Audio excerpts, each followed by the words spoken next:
وہاں جسم بہت قیمتی ہوتے ہیں۔ جس معاشرے میں انسانوں کی کوئی قیمت نہیں ہوتی وہاں عزت کی بولی سب سے اونچی لگتی ہے۔ جس معاشرے میں انسانوں کی کوئی قیمت نہیں ہوتی وہاں بنت ہوا سرے بازار طبلے کی تھاپ پر ناچتی ہے، اور جس معاشرے میں انسانوں کی کوئی قیمت نہیں ہوتی وہاں بھوک تہذیب کے آداب بھلا دیتی ہے۔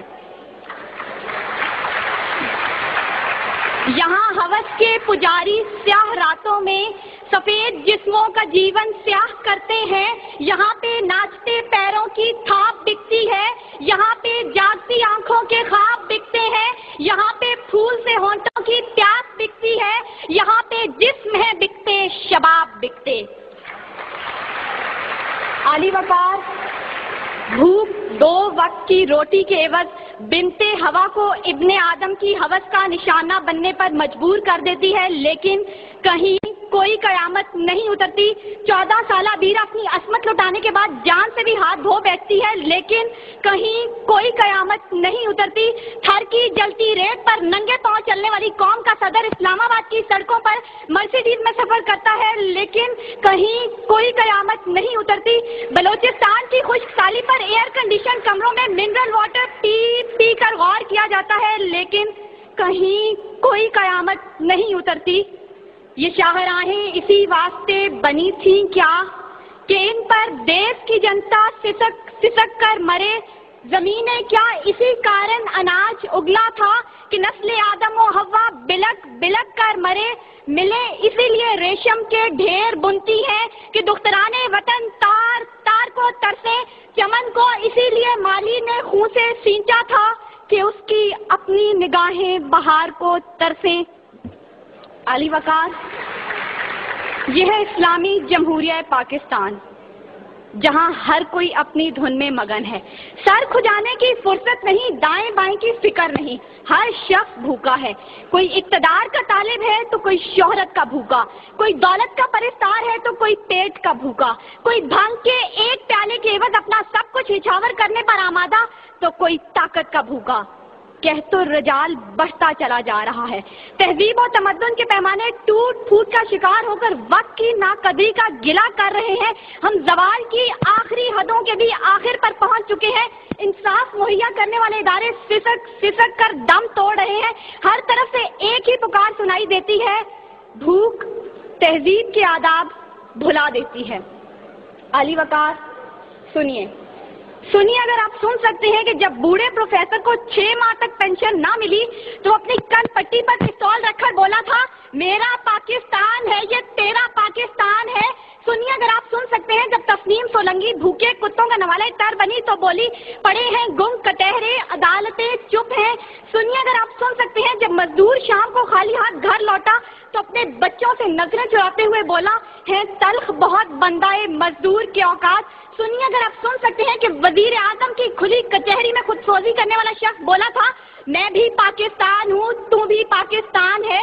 سنیے اگر آپ سن سکتے ہیں جب جاگیردار کے رستاگیر غریب ہاری کی بیٹی کو اٹھا کر لے کے گئے تھے تو وہ بولا تھا، آواز دو انصاف کو، انصاف کہاں ہے؟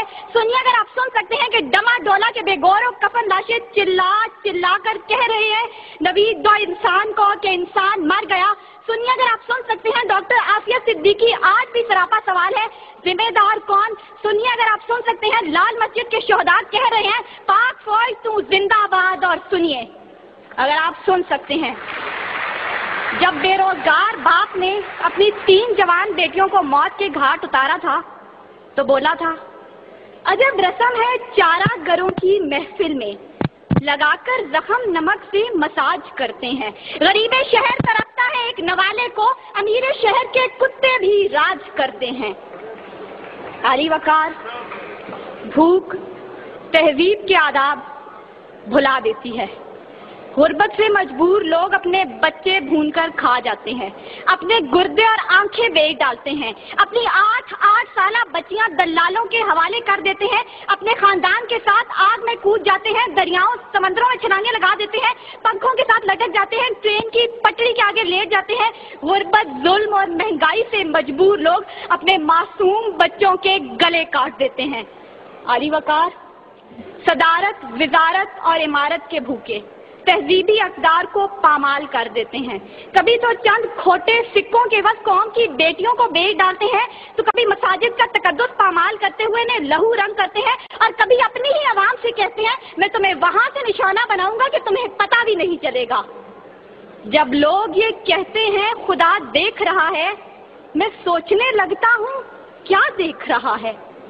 علی وقار، اس سے پہلے کہ بھوک اس ملک کو کھا جائے، اس سے پہلے کہ لہجے بے آواز ہو جائیں، سر سنگیت سب بے ساز ہو جائے، ملت اسلامیہ کی یہ بیٹی، ملک و قوم کی بیٹی اور آپ کی بیٹی آپ سے استدعا کرتی ہے خدارا اس بوڑھے باپ کا سہارا بن جائیے جس کے بیٹے نے خود سوزی کی.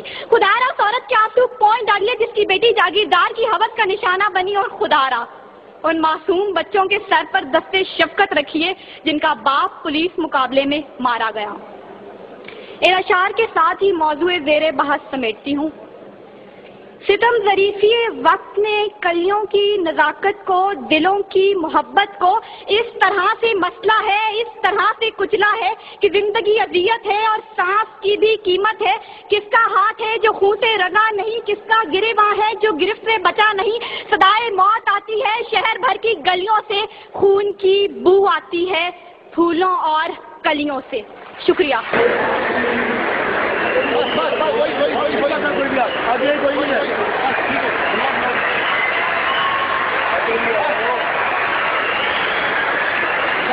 بھائی